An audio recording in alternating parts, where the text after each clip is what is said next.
Other साथियों, आंखें चूनी और कान खोल लीजिए। रात के अंधेरों में शारीक महमूद खान की थंकती सदा। हर शब सवाए अतवार के मैं आपको उस वादी में लेकर जाऊंगा जहां सयासाए सरगोशियां करते हैं, जहां दीवारें चरचराती धिनकों से भरपूर हैं और हर कदम पर खौफ के तूफान का सामना करना पड़ेगा। आओ आज की दास्तान को जंग की तरह जारी रखें। चीपो मसाचिलो का आखिरी जंगजू। खौफनाक तमहीद। रात के सन्नाटे में अगर तुम अंगोला के पुराने जंगलों में कदम रखो और तुम्हें अचानक दरख्तों के पीछे से ढोल की थपक सुनाई दे, तो समझ लो तुम उस सरजमीन पर हो जहां कभी चीपो का नीजा गर्जा करता था। चीपो मसाचिलो कबीले का आखिरी मुहाफिज, एक ऐसा नाम जो अब भी घने दरख्तों में सरगोशी करता है। ये कहानी बहादुरी की नहीं, ये कहानी इंतकाम की है, एक ऐसी आग की जो खून से जलाई गई। हसाद। खून में भीगी जमीन अंगोला की सरजमीन इस वक्त आग का दरिया बन चुकी थी। पुर्तगाली कब्जा जमा चुके थे, कबीले खौफ ज़दा होकर खामोश हो गए थे, लेकिन मसाचिलो के जंगल में एक नाम अब भी बिजली बनकर कड़कता था, चैपो। चीपो का बदन गोश्त से नहीं फौलाद से बना था। आंखों में बिजली, हाथ में नीजा और दिल में सिर्फ एक वादा, जब तक ये जमीन है गुलामी नहीं हो सकती। एक रात पुर्तगाली सिपाहियों ने एक छोटे से गांव को घेर लिया। चीपो वहां तन्हा पहुंचा। अंधेरे में इसका नीजा चमका और चीखें गूंजें। सुबह सूरज तलू हुआ और वहां सिर्फ पुर्तगाली लाशें थीं और खून में भीगा चीपो, लेकिन दुश्मन अभी खत्म ना हुआ था, बल्कि अब वो इंतकाम पर उतरा आया था। अगर आप चाहते हैं चीपो की आग कभी ना बुझे तो अभी लाइक करें। हिस्सा। गदारी की छांव चीपो अब जंगल का साया बन चुका था। दुश्मन इसे देख ना पाता, सिर्फ महसूस करता, लेकिन जितना चीपो तेज था इतना ही दुश्मन भी चालाक था। एक रात चीपो का करीबी दोस्त मोरिंगा खफिया तौर पर पुर्तगालियों से मिला। उन्होंने सोना दिया और चीपो की खफिया पनाहगाह मांगी।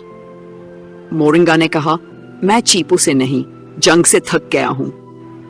अगले दिन पुर्तगालियों ने अचानक चीपो के कैंप पर हमला कर दिया।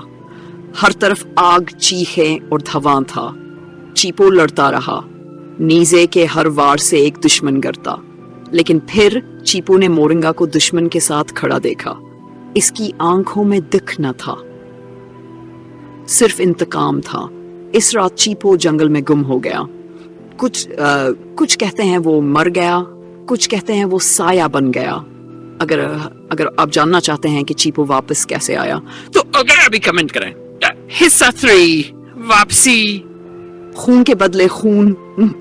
3 दिन बाद एक पुर्तगाली कलाब अचानक हमला हुआ। गार्ड सोते में मारे गए, दरवाजे खून से सर्ख हो गए।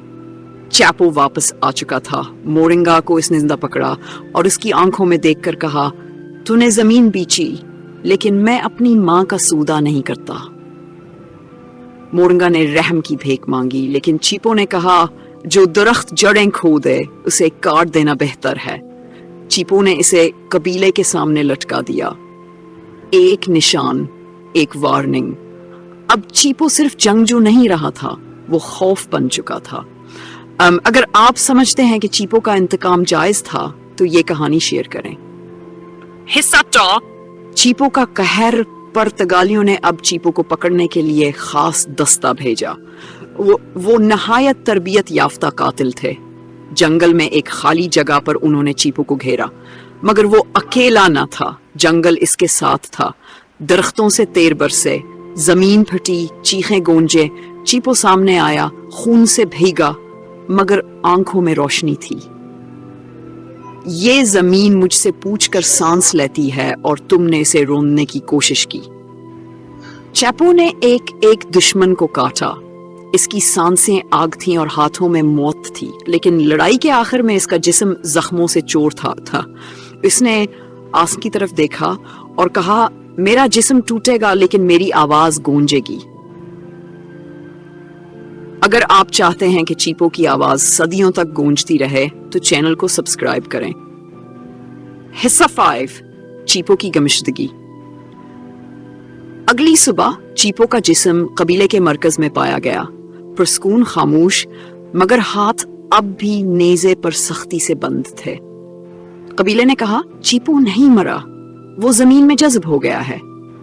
کہتے ہیں جب رات کو ہوا تیز چلتی ہے اور درخت ہلتے ہیں تو چیپو کی آواز آتی ہے، دھوکہ دو گے تو مٹی تمہیں کھا جائے گی، وفا کرو گے تو زمین تمہاری ہوگی۔